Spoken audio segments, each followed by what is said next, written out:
All right. Recording has started and... Good evening. No. Ready?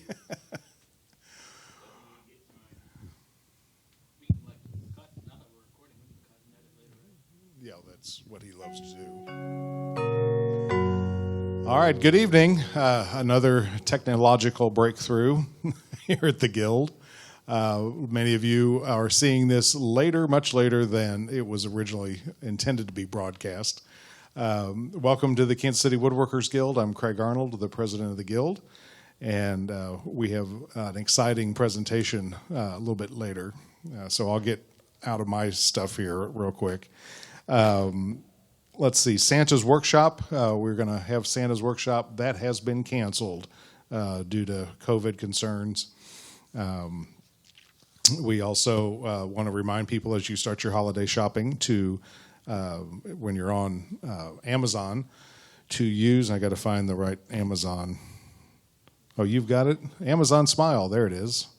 Smile.amazon.com. And you can also search on your Smile Amazon for the Kansas City Woodworkers Guild. And is it 1% or 0.5%? This comes back to the Guild. It doesn't cost you, the buyer, any more money. It's just a way for Amazon to. So let's see, moving on, we've got Facebook. If you're on Facebook, we're at KCWWG. We have a Facebook group, which is Kansas City Woodworkers Guild group, Kansas City Woodworkers Guild group. We're also on Instagram as Kansas City Woodworkers Guild. I think you can see all the graphics are coming up on the screen. We're also on Twitter at KCW Guild. Ron Hawes, our newsletter editor, he asked if you want to contribute to the newsletter, Woodwards, to give him an email. His email address for the newsletter articles is newsletter@kcwoodworkersguild.org. Let's see, Mark Crawley, who handles a lot of our website. We've got a new, in the members area, you'll see merchandise, some of our long sleeve shirts and our hats and the polo shirts like this. You can get a personalized apron, customized with your name on it, if you like to do that, just in time for Christmas.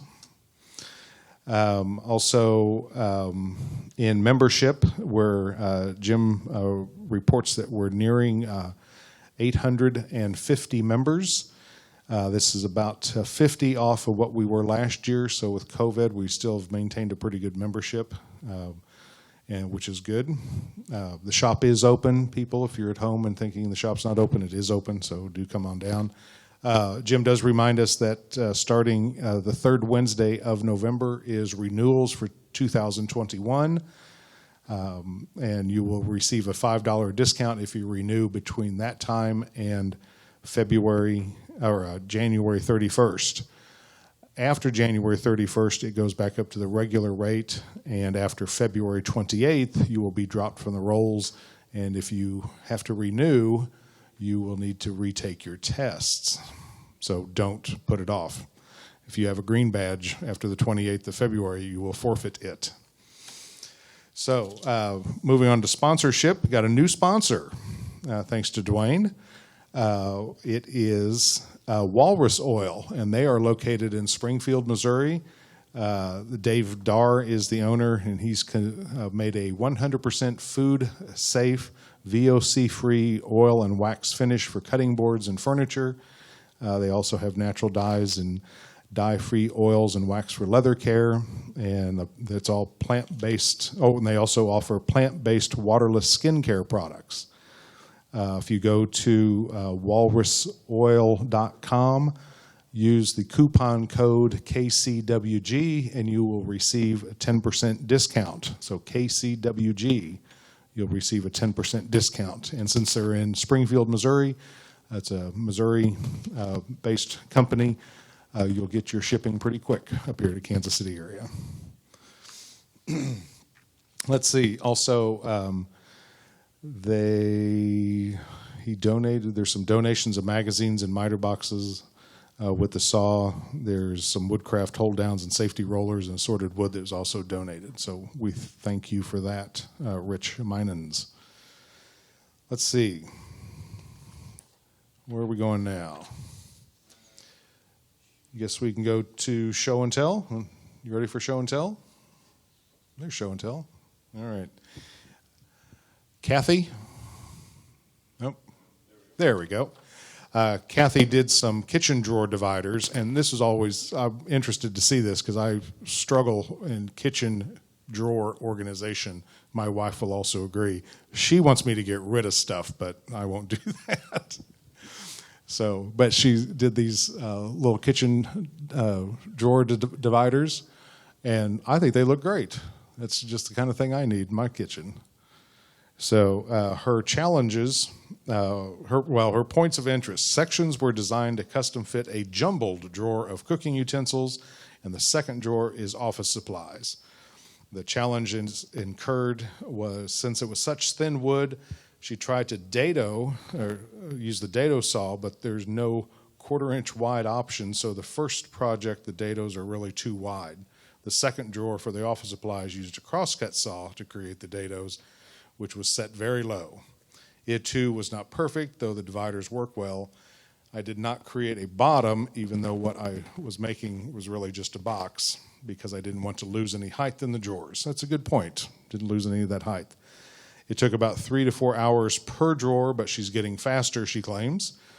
And she wants to do more small drawers, I guess. Let's see. And how the project will be used is, well, in the kitchen drawers. And finally, the end result, her favorite part is nice, orderly kitchen drawers. Very cool. I like that kind of. Oh, and then she says, her follow-up email says, I might add that while my project is not fine furniture, as a relative novice to woodworking, my project helped me to learn more of some of the machines and generally gave me practice. Just practicing is valuable time spent. Well said. Good, Catherine. All righty. Next, we have Tom Smoller's got a Chippendale-style coffee table. It's made out of cherry. Look at that. Wow. Even Ben Hobbs is looking at that. So, cherry, the finish is a shellac and paste wax. His point of interest are the scroll feet. That looks pretty cool. The challenges were carving the feet. And how long did the project take? A few weeks, he says. It will eventually find its way to their family room. And his favorite part about this project was designing the table and figuring out how to carve the feet. That's pretty cool. Look at that. That's really good work, Tom. So Calvin has a question or a comment here. A comment. I remember talking to Tom about what he was going to do for the feet. He said his wife picked those out. So as we know, design choices sometimes are perfect when your wife is when the wife picks it out. That's correct. All righty. So a little bit about the SIGs coming up for new viewers. A SIG is a special interest group. We have a wood carving SIG that meets on the 4th Tuesday of the month. And since this is October, they will probably be carving something about Thanksgiving in the October. And in the November meeting, they'll probably be doing something about Christmas. But Jim Brock heads that up on the 4th Tuesday of the month, and they meet from 6 to 9 p.m., and they meet right over in classroom number 2, which is also known as the hand tool room. The CNC meets the 4th Wednesday of the month. Computer numeric controlled router. They talk all things about that. And it is working again, so that's a good thing. It was down for a while. But if you want to learn more about the CNC, there is an additional training that you need to take before you can just hop right on that. But once you do that, then you can go back there and use any of the... We're dinging over here. So you can use any of the CNC. The hand tool SIG meets on the 4th Sunday of the month from 2 to 4. Rob Young usually heads that up. The Power Tool Restoration SIG meets on the 1st Sunday of the month from 3 to 5. And John Tegler leads the Scroll Saw SIG, which meets the second Wednesday of the month at 7 o'clock. Again, and that is over in classroom number 2 where all the scroll saws are. So normally at this time we would take a break, but since we're going to go right into the program, if you're ready, Ben. All right. So I will remind viewers that our next meeting is November 18th, and that is also the first day that you can begin renewing for 2021. So you ready? And you get your $5 discount, I've been reminded of. Okay, so here's what I've been handed for Mr. Hobbs. Ben Hobbs has been building period reproduction furniture for nearly 30 years. After teaching high school math for 10 years, Ben's passion for early American furniture and architecture drew him into the shop in 1982. Since then, Ben has operated a bespoke custom furniture maker, reproducing fine American antique pieces, focusing on Southern and local North Carolina examples. After training all 3 of his sons, which one of them we're proud to have here, to be accomplished furniture makers, Ben opened his shop doors in 1996 to train students in his woodworking school. Ben's work and school have been featured in Fine Woodworking Magazine, Southern Living, Workshop News, Woodworkers Journal, the Virginian Pilot, Coast Watch Magazine, the Kansas City Woodworkers Guild, and Our State Magazine. In 2011, and this is kind of a big deal, the Society of American Period Furniture Makers awarded Ben Hobbs the Cartouche Award in his recognition of his high standards of craftsmanship and his efforts in teaching others the trade and sharing the craft with the public. So, I think we're ready for Ben. Calvin, do you need anything up here? I need to get out of the way? All righty. He's going to be up there with me. Well, I'm going to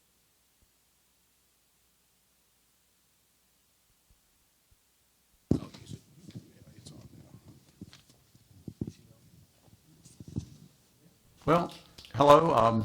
I appreciate the opportunity to be here. Calvin lives here, and I'm not sure I'd be coming to Kansas City if it wasn't for him being here. But this is the 5th time I've done a class here, and I've taught a couple of times here. But anyway, the project. What else are we going to talk about? I'm sort of a scatterbrain, so. Queen Anne chair. But we're doing a Queen Anne chair this week, and we have one student still here, but they're doing quite well. A Queen Anne chair, you may be familiar with them. You want to put it up there just to show. It's a form that was built. They started building in England around 1700, but really. But they really, they really started making them in this country 1740s or so. And a lot of times people they see the cabriolet leg and they think of the claw feet and all that. But the claw feet was much later. It was in the 1770s, 1780s and like that. But anyway, the Queen Anne furniture tended to be simpler, and you can see they're very, very lightweight. They appear, they're curvaceous and very elegant. Very few straight lines in a Queen Anne chair. And, when there's a curve, it's a curve. There's no flat spots in it and all that. And so that's what we're doing this week. The early ones were mainly done in walnut, and toward the end of the 18th century, they started using more mahogany. This one is in cherry, and I don't know why it's so dark, because I hardly ever stain cherry dark, but it is. As most of you know, that cherry starts off fairly light. It's about that color, and which means you can make it any color you want. If it starts real dark, you can't make it light. If it's light, you can make it whatever you want it to be. But this is just one I had, and usually they have a slip seat in them, and they're called a slip seat because they slip Slips in out. and out. This is just, and today in the class, we got the front leg together, and we're working on the back assembly, and Friday, we plan to glue the front to the back. And we're going to talk about the process a little bit, but this is what we ultimately are looking to have. Can you take it down and show the structure inside? What now? Show the structure inside that holds it. Yeah. Essentially, it's the elements of basically any chair. Obviously, you've got your 4 legs, 4 rails, a backsplat, and a crest rail. So most traditional pieces of chairs will be made as similar to this. So that's that. One thing interesting about the Queen Anne period is it came out of an earlier period called William and Mary furniture, and in the late 1600s, early 1700s, furniture was still being made by carpenters. So once we got into a more refined cabinet making trade, these were done by what they call joiners, and that allowed them to become much more light and elegant using special joints like mortise and tenon joints and all that. And that's really how this furniture started revolutionizing furniture making back in the 1700s. And typical, they have these trapezoidal seats, and the shape. You remember that from your geometry classes, I know. I taught math for 10 years, so I've kind of. Anyway, we started out today. Is that the most time-consuming thing? Everybody thinks it's the front legs, but that's not the most time-consuming. The most time-consuming is this curved piece back here called a splat, and a lot of these things have names for it that make a lot of sense, but it takes a long time. Everything is mortise and tenon, which means that everything has to fit. You can't have a chair under pressure. We use generally these I-beam clamps, and you can really squeeze joints nicely with these. But if you put chairs under pressure, you know what will happen after time. They will break. And probably chairs get a lot of stress. When people sit in them, big people sit in them, people sit in them and rear back, put all this stress back here. It's one piece of furniture that has to be strong enough to endure a lot of things. You could take a chest of drawers, all it has to do is hold the drawers, that you go in and out. But this has got to support people. That's why a lot of modern manufactured chests have basically cardboard backs. You can't do that to a chair. Yeah, this has got to be. Anyway, we started out, and we don't have time to talk about all the steps, but we will. We started out with this is one that's a mistake. So that's the only reason we have it. And I'm not going to tell you who did it. Maybe he Rob. will. Okay. That's his initials, right? Yeah, Rob Young. His initials are Rob Young. Yeah. But what happened is that you always start and turn this foot right here, and all of this shaping comes down to that turning. And Rob, for some reason, you can see where he centered it, but he chucked it up wrong in the lathe, which meant that you see how the foot is off center. It's supposed to be centered. So anyway, we collaborated a little while. I told him he had to fix another one. So anyway, but you start with this, and it does show you what you do, is that you lay out your mortises and you cut these. Then you, with the patterns, you draw it on, and then you bandsaw that out. And that's what we do. And after that, you go on. Well, I was going to say, Dad, you were touching on the patterns. I think one thing that there's different approaches to how you start with building a piece of furniture. A lot of people really rely on heavily detailed plans, and I think that one approach that Dad's always used, which I've taken into my woodworking, is working off of patterns and put all the information on patterns. So when you start a piece of furniture, there's no real plans, but if you have a nice set of patterns, that's just an approach that we've always used, and I do that because that's how Dad started his approach. But once you get your patterns and you make it out of this Baltic 1/8 of an inch Baltic birch, pretty good stuff, and it'll last all your life and several lives. But you can see it does take quite a few of them in this back. Everybody thinks that the front is complicated, but the back is more. But you do start out with cutting that profile, and you show them the piece of wood that you nest them together, and you can take a plank and you can get quite a bit out of them. It starts with a pretty wide 2-inch plank of cherry or whatever wood you're using. But you just, you put it in there, mark it, and then bandsaw it out. You can't see that. There you go. Okay. That's better. And after that, you have to smooth things up. And when you get curves, most of the curves is not a problem. If it's a convex curve, you can plane it with just a regular plane by doing some English. But if you get a concave, get the concave curve, that piece there. Yeah.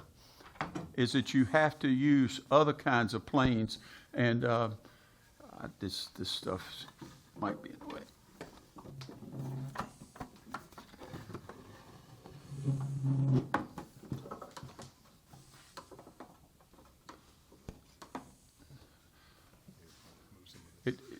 That's not in the way, is it? Can you?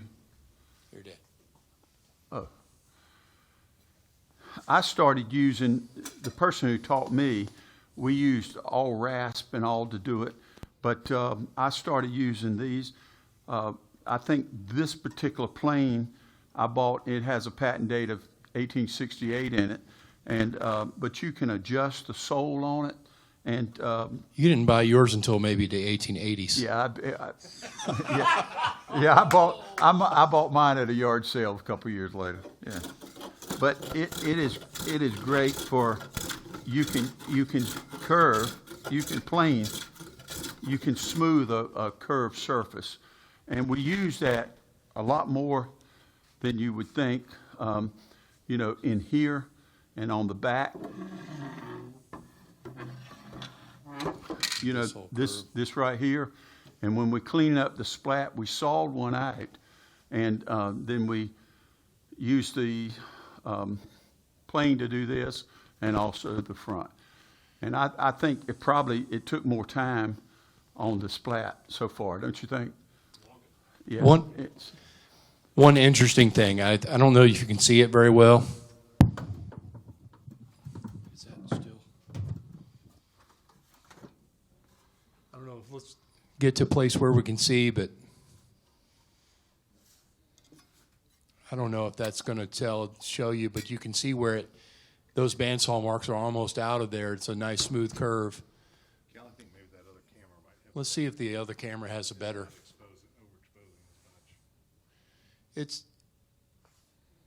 It's probably difficult to see, but you can see a little bit where just a few strokes it took off the bandsaw marks, making a nice clean curve. Another interesting thing, there's really 3 of those circular planes that were popularly made. They were by Stanley, and one's a number 13, which is the one that was always Dad's favorite. Therefore, it's the one that I always used. And then there's a 113, which we have one. I think this is Tim. This is Tim's. This is a number 113. Those are very effective. And then there was also a number 20, which you can still find all of those. But if you're doing curved work, I would think they're very essential for doing quick, neat work.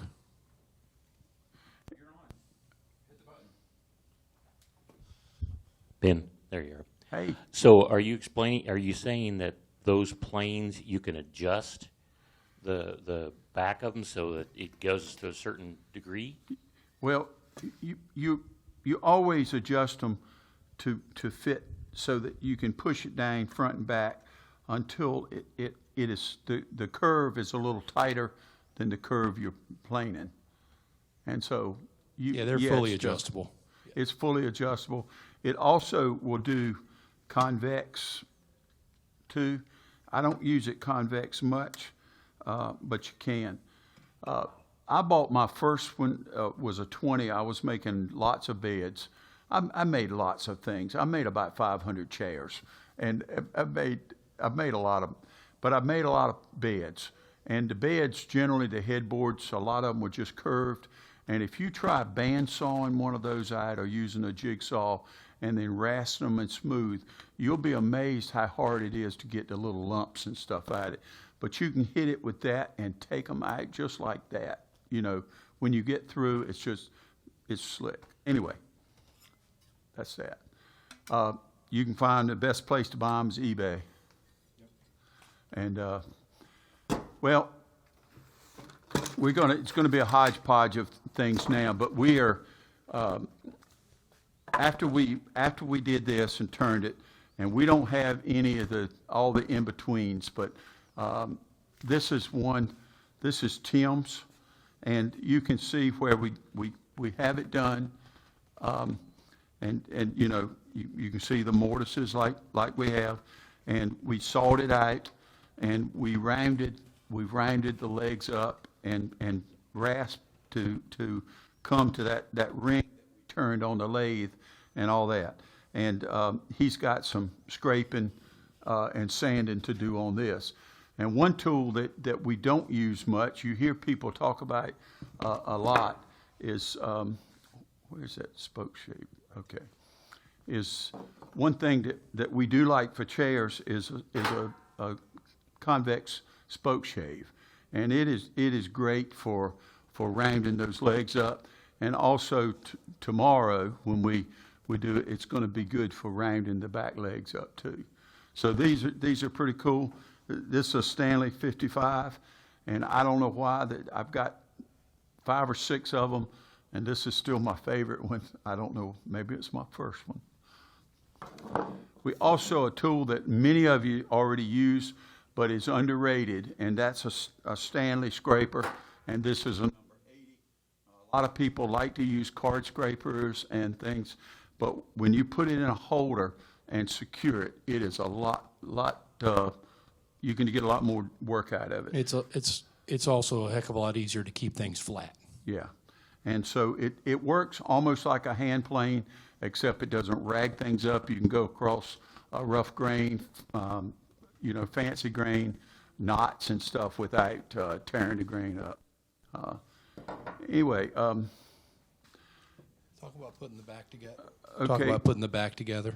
We can, there's a hammer. Is the, get the, yeah. This is one, at the end of the day, today, we were working on getting this done. And there's a lot of stuff going on here. And like we said, it has to fit. Everything has to fit. You can pull things up with the clamp, but when you take the clamps off, all the joints should stay tight. You know, there should be zero stress in that chair when you put it up. And so you can see that this back rail, have you got that? There's a tenon here, a mortise, which these tenons are made to fit it. And then, you cut the tenons on the top, which then you make mortises to fit those tenons. And then you have to cut squared up so that all of it is in the same plane. And anyway, mine went together real good, except there were some gaps. So then you have to start scribing and all that. We were in that process when we ran out of time. But let's see. you probably can. I don't want to get Okay, your I'm all right. As you can see, it's all squarish and all that sort of thing, but you take your pattern. There's a pattern for the where's the crest pattern? Is that no. Okay. But once you get it, you do that and cut that out, and you can see the remnants of the marks, and then this is the splat pattern that you mark on it, and that is here, and these are a lot of times you'll have for things like this you'll have half patterns because you only use half. You know, you do half and flip them over to the other side, and then you put this pattern for the splat profile, and there's one more. Tomorrow I'm almost done with my stuff, but this one last pattern is a profile here, which dishes it out. It's okay. So once that's done, everything fits. We glue it together, and after it's glued together, we will shape it, and we'll round it up, and it'll be like that. Dan, you got a question? Yes. So if you made as many as you would need for like a dinner table, would that like take a year? Well, a chair like this, I usually figure on about 20 to 22, 23 hours from start to finish on it. If you're making a set, like 6, you can make them a little bit quicker than that. Some people think that if you make like a dozen, you can, but I call it a yuck factor. At a certain point, they stop being as much fun. You know, four chairs are a lot of fun, but then you get 6 and 8, and Tim's not, but you can tell you it after a while the rasping's not so much fun, and so anyway. You need to go to the gym. That's right.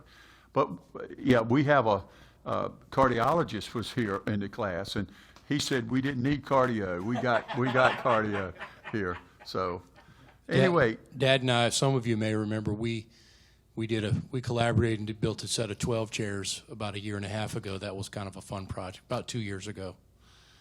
But I had the job of carving 24 of the legs, and I thought it was no big deal until he sent me the box, and 24 legs is a lot. So, and he handled his side.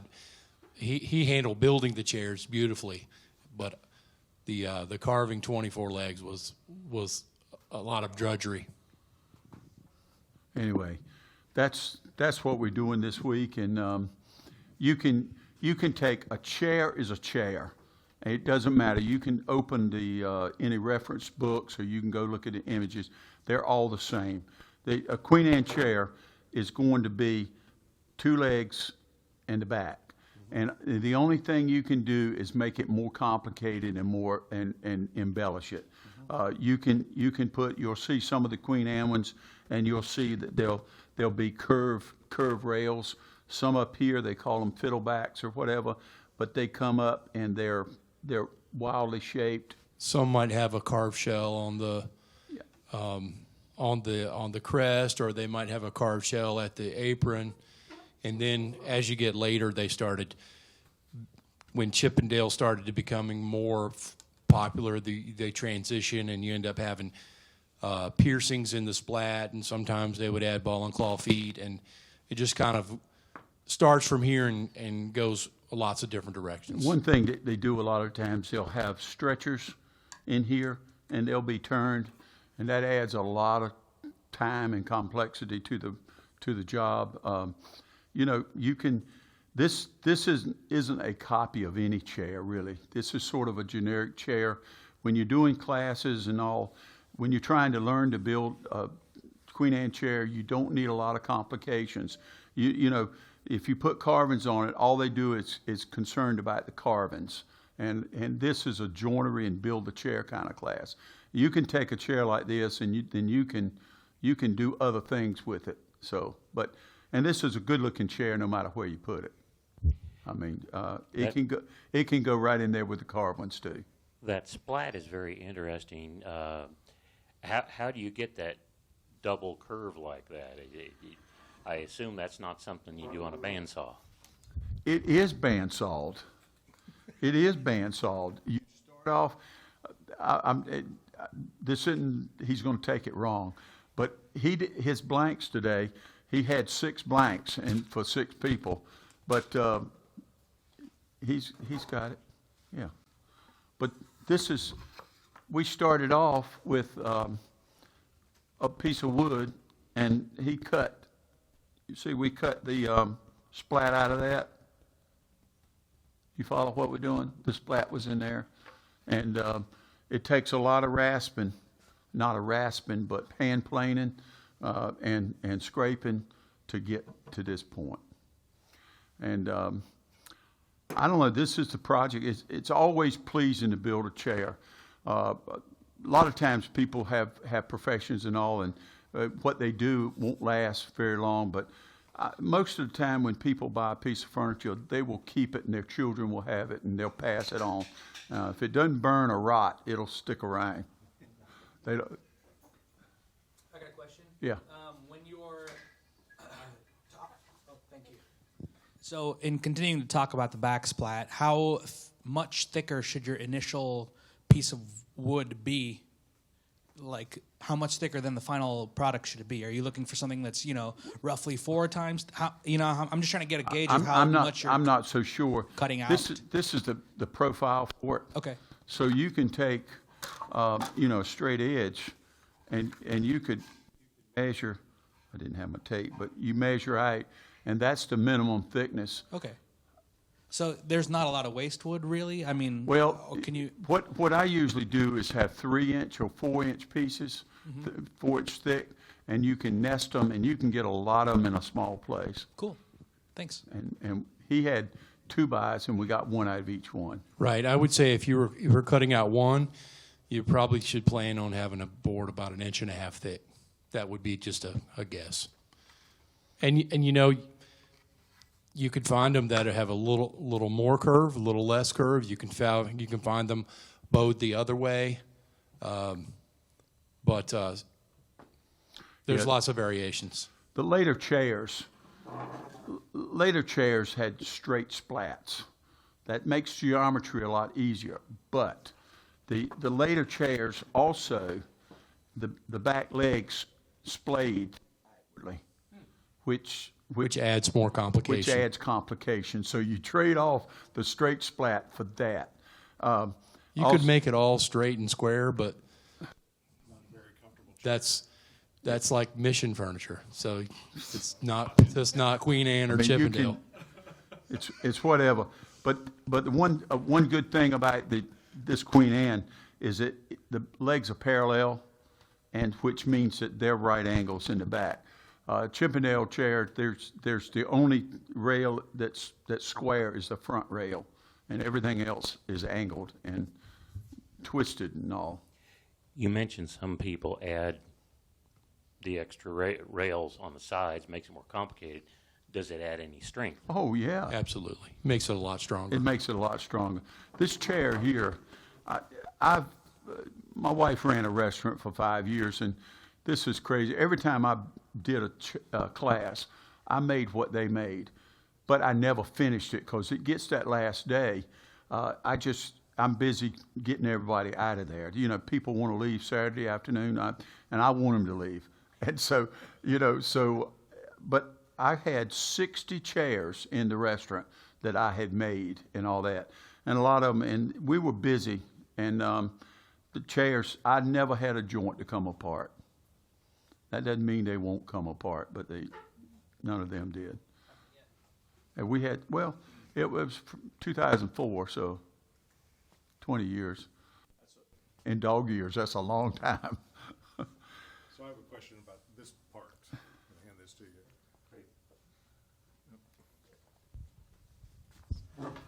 Okay. What's that part called right there? That's a knee block. A knee block. And I noticed the grain on this knee block was going the same way as the leg. There's a reason for that. Well, these were longer, and we cut it off and saved those pieces. We saved those pieces. I don't know where we went, but we saved those pieces to make those knee blocks out of. And that's on both sides. Yes, and And there the will be, front. yes.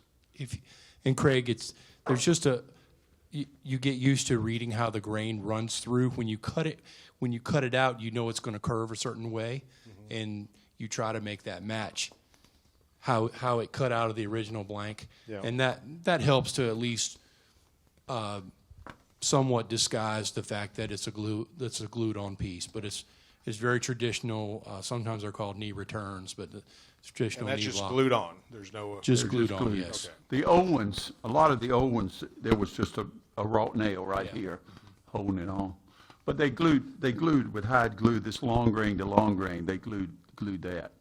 But, And then that just shaped with a rasp. Then, what, this, yeah. When, most of the, well, this, you can hand plane most of this, you can hold that. Okay. But, most of this is hand plane.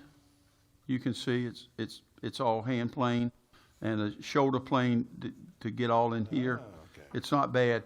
Now it needs to be scraped, and then we can sand it a little bit. Now we turn it up, and we rasp these surfaces. So it'll Okay. Yeah, come those back can and see be us. those can be cut a lot of different ways: a rasp or Yeah. a chisel or a hand plane. Hand plane keeps everything square, which is a good thing. Well, they kid me about speed, but I guarantee you, when they made them in the 18th century, they did it with speed. Those guys did it for money. They didn't do it all for fun. And so, Was it the sooner you get the sanding done, the sooner you get to eat dinner? Is that? yeah, well, yeah, I mean, they had bills too. It might not have been internet and cable, but they had bills to pay too, and youngins to feed. You know the joke about the difference between a woodworker and a large pizza is that large pizza will feed a family of 4, you know. But anyway, you got to anyway. This is about all. But you can see, like you were saying, see this has been done. You see how the grain does kind of follow. It really does make it a nicer job when that happens. I don't know what you. Anyway, that's about all we got. It's been fun this week. Been fun to be here. Be nice to get back to Carolina. You know that they do many times. I have heard people say that if you can build a chair, you can build anything, and I think that is true from the joinery aspects of it. It doesn't, you know, there's lots more complicated pieces. There's lots more larger pieces, but as far as the overall challenge of putting things together, laying them out, cutting good joints, making the joints fit, a chair is really a great all-around project, very practical. I find them to be very fun to build. I run into other woodworkers that say I hate chairs, but this is kind of my favorite thing to build. Yeah, I have a relatively small shop. Well, it's big enough, but it's fairly well equipped. But you can build a set of 12 chairs. It takes up almost no room until you assemble them, and you assemble them like you assemble them one day. And then all you have to do is work the corners, fit the slip seats, and you're done. I mean, even a set of 8 chairs, you're probably only a day away from finish them once you glue front to back. And so at that point, it takes up very little space. Plus, they're lightweight. I built a lot of case pieces, big chest on chest, and even when I was young, it was hard to roll those things around. They're heavy. But these are nice. And these don't look anything like what you finish with. When you're doing case goods, the materials look like case goods. It looks like build boxes, right? But when the lumber's laying in a pile, it doesn't look like a chair. Thank you. Ben, I'm going to give you a little plug here. Say if someone's not at the Guild, where can they find you? HobbsFurniture.com. Hertford, North Carolina. Do you get hurricanes out there? Not this year. Last one was in '03, Isabel.